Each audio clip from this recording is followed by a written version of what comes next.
Alrighty everyone, welcome back. So, today we're doing an interesting video. We are reviewing the first season of Barry Trotz as the GM of the Nashville Predators. Now, we did this for Danny Briere of the Philadelphia Flyers. If I can remember, I'll put it up in a card either here or here. I can't remember what side. But I did this with Danny Briere with the Flyers. We're going to do it with Barry Trotz of the Predators today. So, Trotz is interesting because Briere was a player in the NHL. He managed minor hockey league teams, but never managed a major league team like the NHL. And Barry Trotz, he was a coach for a very long time. He coached the Stanley Cup winner in the Washington Capitals. He coached the New York Islanders. Even way back in the day, he coached the Nashville Predators. So, David Poile just had his last season last year as the Predators general manager. He was the GM for their entire tenure. Since they came into the NHL in, I think, 97, 98. I'm probably a little bit off. But ever since they came into the NHL, Poile was the GM. So Trotz is an interesting transition here. And he was a coach. Now, a coach, you have some power. You can scratch players. You can, say to the general manager, I don't like this guy, get him out of here. You can say something like that. And, you could definitely make that argument. But with transitioning over to the GM role is interesting. You have a lot more power than you did when you were a head coach. That's something you got to keep in mind there when you're looking at the Nashville Predators and Barry Trotz. But I thought he did a really good job. So, in terms of the change in the standings, so in 22-23, they were 42, 32, and 8 for 92 points. They were 18th in the NHL. So they missed the playoffs in Poile's last year. They moved off some players. They sold a little bit.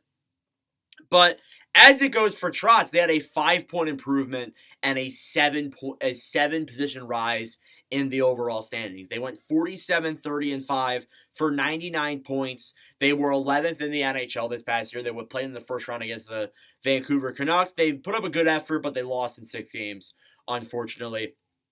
I thought that they played really well this year outside of the 18 game point streak.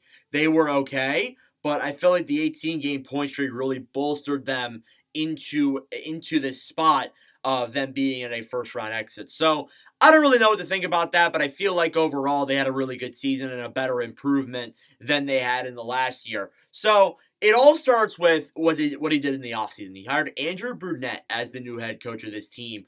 Previously, I think it was Hines. If I'm correct, I might be wrong. I believe it was Hines. I'm not 100% sure, but if I'm remembering correctly. So they bring in Andrew Brunette. Brunette had a job in Florida, a job with the Devils. And in both those jobs, Brunette turned a team around. Before then, Florida was, they were coached by Joel Quenneville. Obviously, the sexual assault thing happened. Quenneville lost his job.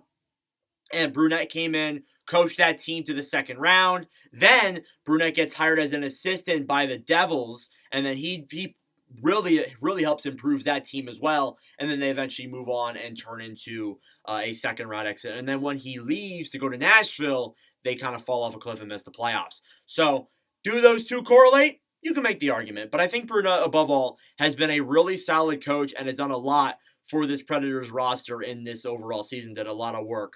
So, in terms of trades and other moves that he made, we'll start off with what he did in the offseason before we get into the trade deadline and all that good stuff. So, he made the trade with Colorado for Alex Galchenyuk. Yeah, that trade did not end up going too well for the Predators. But for Colorado, they got Ryan Johansson with 50% retained, who they would flip to Philadelphia at this last year's trade deadline. Nashville got Alex Galchenyuk, and Galchenyuk came out with all the allegations and that really messed up police cam that got released. Yeah, that was not. Yeah, no, he's not playing in the NHL again. I think the Predators bought him out as soon as that happened. I don't even know if they re-signed him, to be honest with you. But needless to say, he's no longer a Predator after that happened. It didn't happen that long after the trade happened, too. That's the crazy part. So then you move into the draft, and the draft was right after that. There were heavy rumors of them potentially moving into the top 3. There were rumors of them moving Askarov. Trotz was rumoring to make a big splash in this draft and trying to move him into the top 3, which it made a lot of sense because it was the Connor Bedard draft. It was a really stacked draft overall, and additionally, too, it was in Nashville. So you wanted to make a splash in your home city, obviously, which we saw a couple of times before in different scenarios. Even 2 years ago in Montreal, we saw that. So something to keep in mind there. So The picks he made, we'll go through each pick here like we did with Danny Briere. 15th overall, he went Matthew Wood, a really solid forward who put up great numbers in, I think it was college. I can't really remember Matthew Wood, but I know he's a really solid, hyped up top six forward. 24th overall, they went Tanner Mullendijk. So they had 2 first-round picks. Mullendijk, I think, has been a terrific player for them, or has been a terrific defenseman in the WHL. I think he's definitely a guy of note. Felix Nilsson went 43rd overall. Callan Lind went 46th.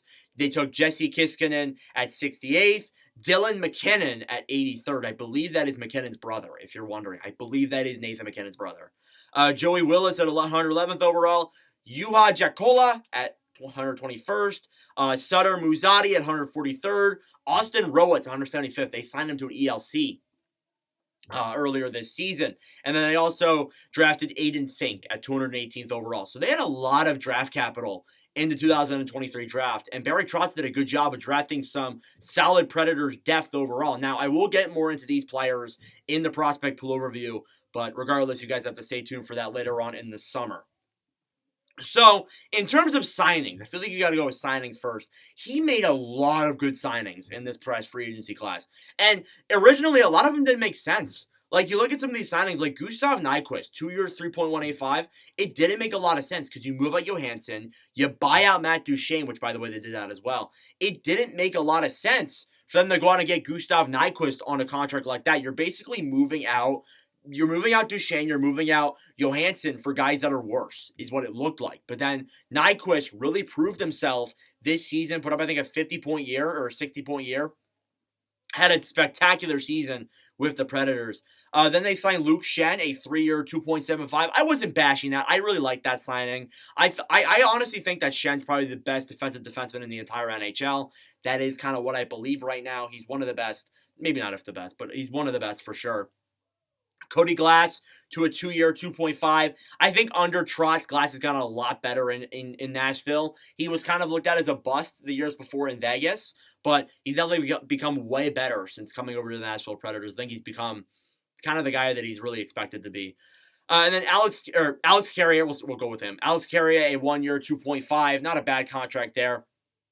Solid, depth player. And then Ryan O'Reilly, a 4-year, 4.5. That didn't make a lot of sense either. It felt weird that making these signings again. That and Nyquist were 2 signings that I was like kind of scratching my head with a little bit. I was like, really? Why are you making that move? But both of them, I think, combined for 140 points or something like that. So they both had a really good year and turned out to be great signings in the first season. Now, will they be good when O'Reilly's in the 4th year of that deal? Maybe not. But I think definitely, by then, there will be a lot better options there for the Predators overall. I think Wood will be there by then. Mullendijk as well. I like the situation that they're in right now. I like them signing these guys. I thought they did pretty good with that. Now, re-signings. They didn't make a whole lot of those. Like Philadelphia, they had a lot of guys they kept around, a lot of guys they re-signed. But they kept around Michael McCarron, a 2-year, $900K deal.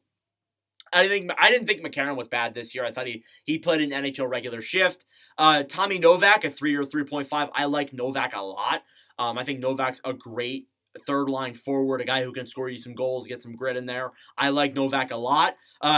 Dante Fabro, 1.2.5. Not the guy he was expected to be, but still, I think he signed him to a 1-year deal, give him another chance to extend himself here in Nashville. I don't hate that overall.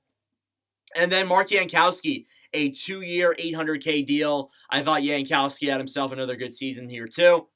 And I think that, above all, when you're looking in terms of the Predators, I think all the re-signings they did were pretty solid too. I think they did a good job there. ELCs that he signed. Tanner Mullendijk. Mullendijk will play probably next season, probably in Milwaukee. Maybe we'll see. Cole Lind. Or Callan Lind, not Cole Lind. Callan Lind was a good signing too. Austin Rowitz, and then Ryan Ufko, who was drafted, I think, a few years ago. So not bad ELC signings there. I like those guys. I think they can have some potential to be some solid players. I also want to look at draft capital. Draft capital in the last, or over the next 2 drafts. So they have 3 first-round picks, 4 second-round picks, 4 third-round picks, 4 fourth-round picks, a 5th, a 6th, and no 7th. So, above all, in the first 4 rounds, they have, I think, 15 picks over the next 2 years. So, this team is not only good now, but they will be good for the future, too. So, they have Tampa's pick in there along with their 2 others over the next 2 seasons. And if next year comes to shove and they're not that good, they can move some of these guys. They can trade Nyquist. They can move out. They can trade Shen. They could trade Carrier. They could trade some of the guys that I even have on this list here right now, not even including the current players on this core. So that's definitely things you keep in mind there. Like, this team could get even more capital. And I honestly think that they're not going to be like a cup contender the next couple of years. They could go through a retool. In fact, we could see them miss the playoffs next year. It wouldn't surprise me. But I think they're in a much better spot than they were when the season ended last season under David Poile. They're in a way better spot, in my opinion. So in terms of trade deadline, the trades they made at this year's deadline, they made a few, but not a lot. They made the trade with Jakob Trenin. They traded Trenin and Sword to Colorado in exchange for Hansel and a third. Hansel, don't know a whole lot about him. I don't think it's Martin Hansel. I hope not, because he's been retired for a long time. But I think that above all, they didn't really need Trenin. Trenin was a good physical forward playing in Colorado right now in the second round. I don't really hate that whatsoever. And then Sword, I don't know a whole lot about either. The other trades they made, they didn't make a whole lot. They didn't make any like big trades necessarily. They didn't give up a lot, but they did trade with Chicago for Anthony Beauvillier. Beauvillier for a 2024 fifth-round pick was a guy that was brought in to be originally just a secondary scorer. I don't know how he did in the playoffs, but he wasn't terrible, I don't think. And then they made a trade with Arizona for Jason Zucker. That trade turned out to be pretty solid for them. They got a 2024 sixth for Zucker. So I thought Zucker played good in the first round. I think it wouldn't be surprised if they keep him around on a one-year deal maybe. Keep him around for a one-year contract, extend him. I thought he played well, to be honest. And then finally, the last trade that he made was the one-for-one with Philadelphia, where Philadelphia acquired Gurianov for Wade Allison. I thought they did good in that deal. I think Allison's a young player. I think he's an AHL player at max, but I think he's a good player to put down there with the Milwaukee Admirals and have them on their run in the playoffs. So, other things that happened. Obviously, there's the 18-game point streak where they were going to go to a U2 concert. That got canceled. They said, nope, you lost 9-2. You ain't going to that. And they had an 18-game point streak right afterwards. So that turned the team around. And that's one of the good stories that happened this past season. The other story, too, people don't talk about this, but in the American Hockey League, I can't talk. In the American Hockey League, the Milwaukee Admirals went on a 20-game winning streak.